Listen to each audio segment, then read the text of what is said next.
Hey there, Roothaven Grounds community. While most gardeners are cozying up indoors with seed catalogs and hot cocoa, I'm here to let you in on a little secret. Winter is actually the perfect time to work on building the most incredible soil you've ever grown in. I know it sounds counterintuitive, but trust me on this one. The quiet months between November and March are when some of the most important soil transformation happens, and if you put in just a little strategic effort now, come spring, you'll be working with garden gold. I've spent years experimenting with winter soil management, and honestly, the difference between doing nothing and doing these 8 tasks is like night and day. Your spring plants will establish faster, grow stronger, and produce more abundantly. So, grab that winter coat, and let's talk about how to turn your tired garden beds into thriving ecosystems before the first tomato seedling ever touches the ground. Adding compost and organic matter in layers, this is hands down my favorite winter soil task because it's so incredibly forgiving and effective. Instead of rushing to dig compost into your beds in spring when you're already swamped with planting, winter gives you the luxury of time. I spread a generous 3 to 4 inch layer of finished compost right on top of my beds in late fall or early winter, and then I just walk away. Here's what makes this magical winter precipitation, whether rain or snow, slowly works that compost down into your soil structure. Earthworms and beneficial microorganisms stay active much longer than you'd think, especially in milder zones, and they pull that organic matter deeper into the profile. By spring, you'll find it's naturally incorporated without you having to break your back with a shovel. The beauty is that this layering method protects your soil structure instead of disrupting it through aggressive tilling. If you've got access to aged manure, leaf mold, or other organic amendments, winter is absolutely the time to pile them on. The extended contact time allows nutrients to begin mineralizing and becoming plant available. So, when you plant in spring, your crops have immediate access to food. I've watched my spring lettuce and peas practically leap out of the ground in beds I've winter amended this way. Got a weedy patch or a section of lawn you want to convert to garden space? Winter sheet mulching is your answer, and it requires almost no physical effort. I'm talking about the lasagna gardening method, where you layer cardboard or thick newspaper directly over the grass or weeds. Then pile on organic matter like leaves, straw, compost, and wood chips. The key advantage of doing this in winter is that you're giving those materials 4 to 6 months to break down completely. The grass and weeds underneath smother and decompose, their nutrients recycling back into the soil instead of being wasted. Meanwhile, that thick mulch layer protects your soil from winter erosion and compaction from heavy rain and snow. If there's one practice that's completely revolutionized my soil health, it's winter cover cropping. I know it requires planning ahead in fall, but even if you're starting now in early winter, there are cold-hardy options depending on your zone. Cover crops are living mulch that actively builds soil structure, adds organic matter, fixes nitrogen, and prevents erosion all winter long. So, my go-to choices are winter rye hairy vetch and crimson clover, and honestly, I often plant them in combination. Winter rye develops an incredibly deep root system that breaks up compaction and creates channels for water and air movement. And when those roots decompose, they leave behind organic matter deep in the soil profile where it matters most. Hairy vetch is a legume that fixes atmospheric nitrogen, which is pretty amazing because it essentially creates free fertilizer for your spring crops. The timing for planting varies by region, but generally, you want to get seeds in the ground about 6 to 8 weeks before your first hard freeze. Then you just let them grow all winter. Come spring, about 2 to 3 weeks before you want to plant, you cut them down and either turn them under lightly or just let them decompose on the surface as mulch. I've actually measured significant increases in organic matter percentage and nitrogen levels after just 1 season of cover cropping.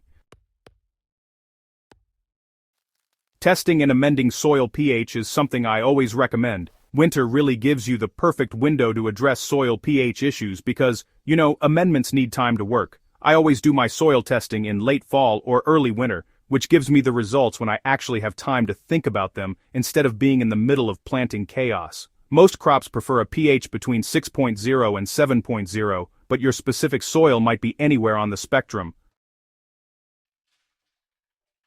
If your test shows acidic soil, winter is when you add lime. Agricultural lime or dolomitic lime takes several months to fully react with soil particles and raise pH, so applying it in December or January means it's ready to benefit your crops by May. I spread it according to test recommendations and let winter moisture help it incorporate naturally. There's no need to dig it in aggressively. On the flip side, if you're dealing with alkaline soil, sulfur amendments work best when applied in winter too. They need time and moisture to acidify the soil through bacterial action. I've seen gardeners try to fix pH problems 2 weeks before planting and then wonder why nothing changes. Soil chemistry doesn't work on our rushed timeline. Give these amendments the 4 to 6 months they need to do their job properly. Your compost pile doesn't go dormant just because it's cold outside, and winter is actually an excellent time to build new piles or turn existing ones. I know it seems like composting would stop in freezing weather, but the interior of a well-built pile stays remarkably warm, even when there's snow on the ground. The insulation from outer layers keeps the core active. I use winter to stockpile leaves, kitchen scraps, coffee grounds, and any garden debris I've cleaned up. Building a large pile in late fall or early winter means it has months to break down into finished compost by spring planting time. The cold actually helps in some ways because it slows down the process just enough to create really stable, well-aged compost rather than the half-finished stuff we sometimes rush to use. If you've got existing piles, turning them once or twice during winter aerates the material and speeds decomposition. Yes, the outside might freeze, but you'll find the center is still biologically active. I've turned compost in January and had steam rising from the pile as I exposed the warm interior layers. That's pure gardening magic, and it means you'll have plenty of black gold ready when you need it most. Protecting soil structure with mulch is, honestly, so important. Bare soil is enemy number one during winter. Rain, snow, freeze-thaw cycles, and wind all conspire to destroy the beautiful structure you worked so hard to build during the growing season. That's why I blanket every bed with protective mulch as soon as I've cleared out the last of my fall crops. This isn't about weed suppression or moisture retention like summer mulch. It's purely about physical protection. I use whatever organic material I have in abundance, which usually means shredded leaves, straw, or wood chips. The layer needs to be thick enough to prevent rain from directly hammering the soil surface, usually about 4 to 6 inches. This prevents compaction, reduces erosion, and maintains the aggregated structure that allows for good drainage and root penetration. What I love about winter mulching is that it creates habitat for beneficial organisms that would otherwise have nowhere to go during cold months. Ground beetles, spiders, and other predatory insects overwinter in that mulch layer, ready to emerge in spring and start controlling pests immediately. It's like you're maintaining your garden's ecosystem even while nothing is growing. Plus, that mulch gradually breaks down and becomes part of your soil, continually feeding the system. Winter might seem like an odd time for construction projects, but if you're planning to add raised beds or create new garden infrastructure, doing it now means everything is ready for spring without eating into precious planting time. I've built raised beds in January and February, filling them with a mix of topsoil, compost, and amendments that then have weeks to settle and meld together before I need to plant anything.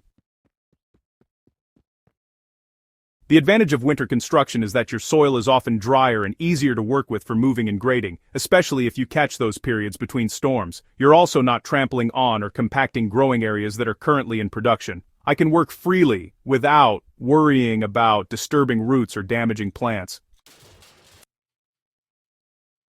Okay, this one isn't getting your hands dirty, but it absolutely transforms your soil health over time. Winter evenings are perfect for sitting down with your garden journal and really thinking through crop rotation. This is about more than just moving tomatoes to a different bed. It's about understanding how different plant families affect soil nutrition and disease pressure. I map out where everything grew last season and plan rotations that make sense for soil building. For instance, I follow heavy feeders like tomatoes and squash with legumes that fix nitrogen, then follow those with light feeders like carrots or onions. This rotation naturally maintains soil fertility without constant external inputs. I also make sure not to plant the same family in the same spot for at least 3 years, which dramatically reduces soil-borne disease pressure. Taking time to plan also helps me identify beds that need extra attention. Maybe one area consistently underperforms, that's your cue to add extra compost there this winter, or plant a cover crop specifically for that space next fall. I've found that this strategic thinking during winter leads to much more productive gardens because I'm working with my soil's needs rather than against them. You start to see your garden as an interconnected system, rather than just a collection of individual beds. There you have it, friends. These 8 winter tasks might not be as immediately gratifying as transplanting seedlings or harvesting tomatoes, but I promise you, they're the foundation of everything good that happens in your garden. The soil is literally the source of all your success, and winter is when you have the opportunity to invest in it properly. If this resonated with you and you're ready to transform your garden from the ground up, make sure you're subscribed to Roothaven Grounds so you don't miss any of our soil building content. Hit that notification bell, and if you know a fellow gardener who could benefit from these tips, share this article with them. Let's build a community of gardeners who understand that great gardens start with great soil, and great soil starts with work we do when nothing else is growing. Happy winter gardening, everyone!